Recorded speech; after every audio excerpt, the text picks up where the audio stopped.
Masih bersama Ngadongin Film ya? Bagaimana? Sudah nonton alur cerita film Main Api season 1-nya? Buat kalian yang belum nonton alur cerita filmnya, Ngadongin Film akan menyimpan linknya di deskripsi video ini.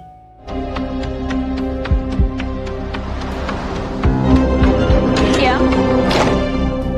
Langsung aja yuk kita ke alur cerita film Main Api di season yang kedua dengan versi Ngadongin Film. Kamu udah bikin kesalahan.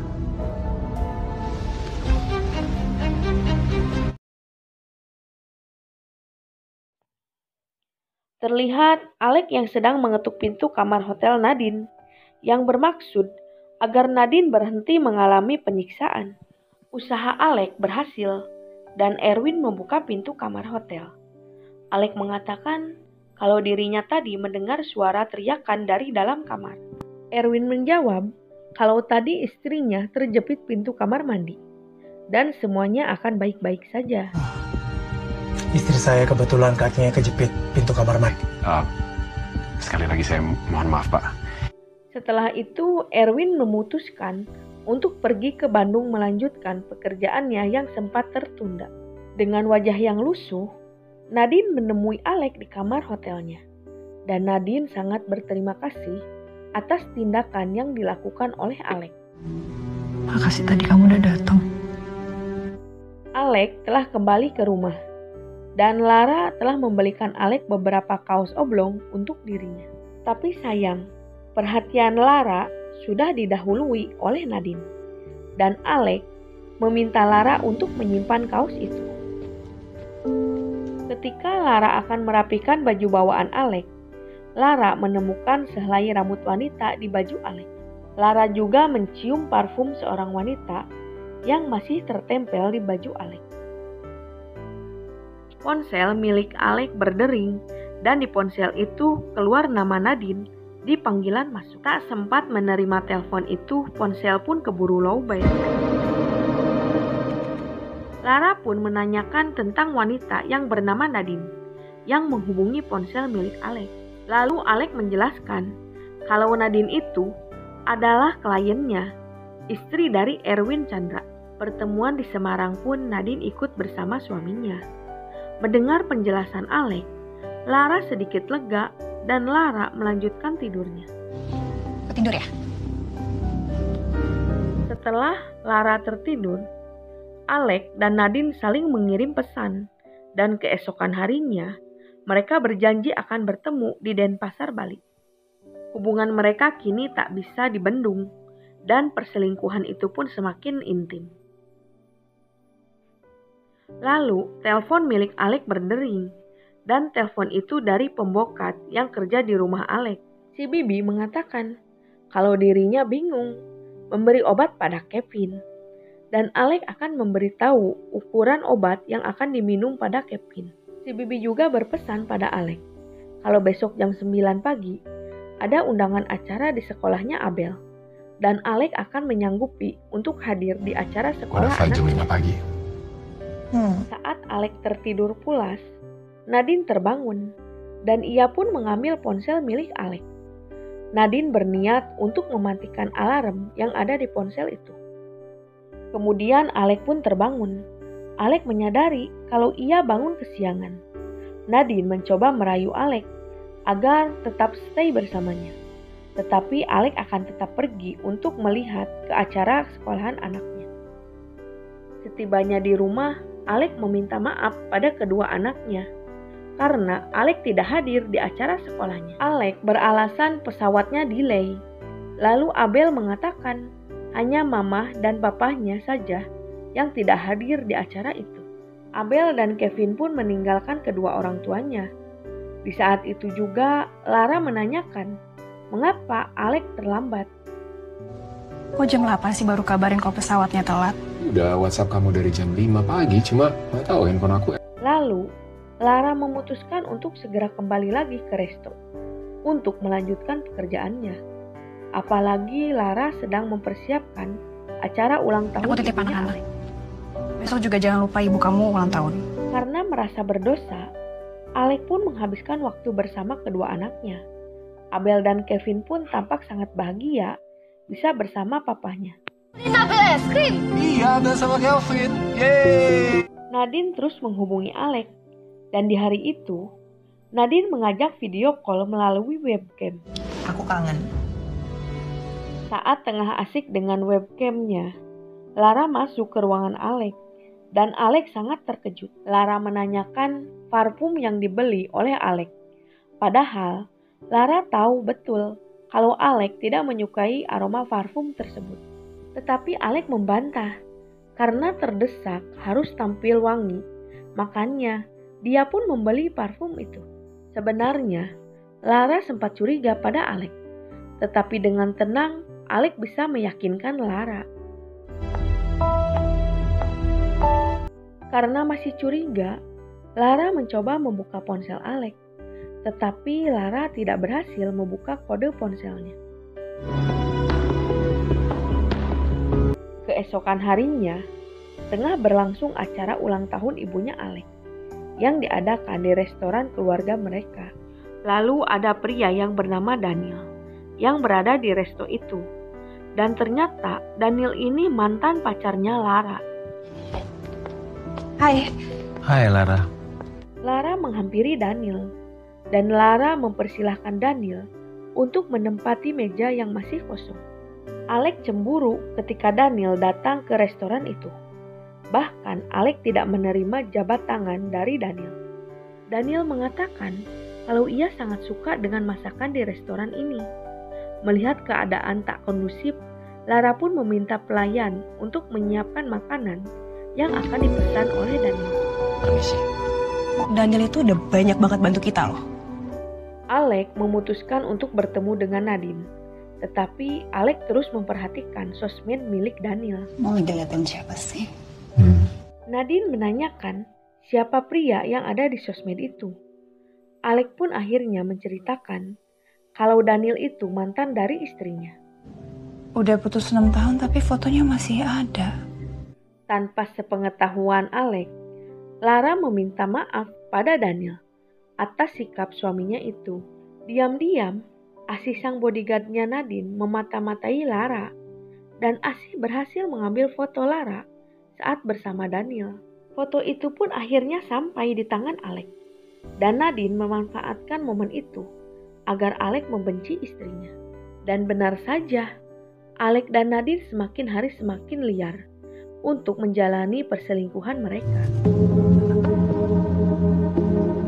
Ketika Lara kembali ke rumah, ia menuju ke kamar tidur.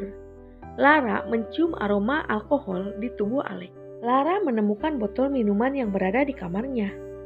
Sejak itulah, sifat Alex berubah, dan Lara menanyakan keberadaan botol minuman itu.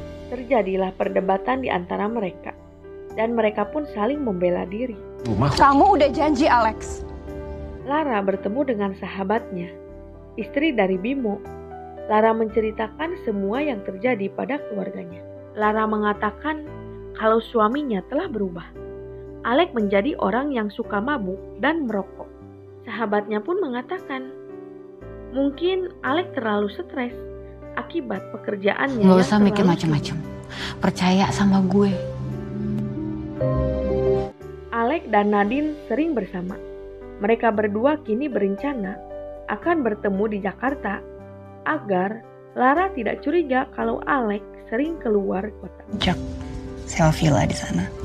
Lara mencoba untuk merubah gaya hidupnya, dan Lara mulai berada di rumah untuk melayani suaminya. Tak hanya itu, Lara memutuskan untuk libur di hari Sabtu dan Minggu. Lara mengajak Alex untuk menikmati hari libur bersama keluarga kecil mereka. Bahkan setiap hari ketiga dan keempat, setiap bulannya Lara akan mengambil libur untuk tidak sibuk di resto. Alex sangat senang mendengar Lara akan merubah hidupnya, dan keluarga Alex pun kembali membaik.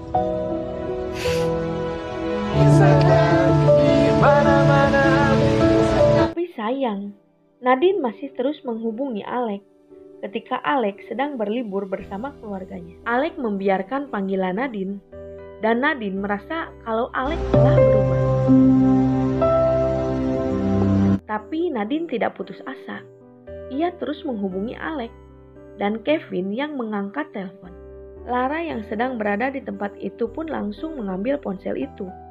Dengan tenang, Nadine ingin berbicara pada saya Alex. Nadine, kliennya Pak Alex. Ada. Saya panggilin Alexnya ya. Kemudian, Lara memberikan ponsel itu pada Alex. Nadine sangat kecewa akan sikap Alex padanya. Aku sebel kamu batalin janji, aku sebel kamu gak angkat telepon aku. Jangan pernah gituin aku lagi.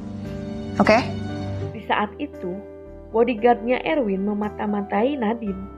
Dan Erwin juga mengetahui di mana keberadaan sebenarnya istrinya. Menurut bodyguardnya, kalau Nadine tidak mengambil lukisan yang diperintahkan oleh Erwin, tetapi lukisan itu dikirim melalui jasa ekspedisi. Lalu Erwin meminta bodyguardnya untuk memanggil bodyguardnya Nadine. Panggil bodyguardnya. Kemudian Asih menghadap Erwin, dan Erwin mengetahui kalau Asih telah menutupi sesuatu dari dirinya.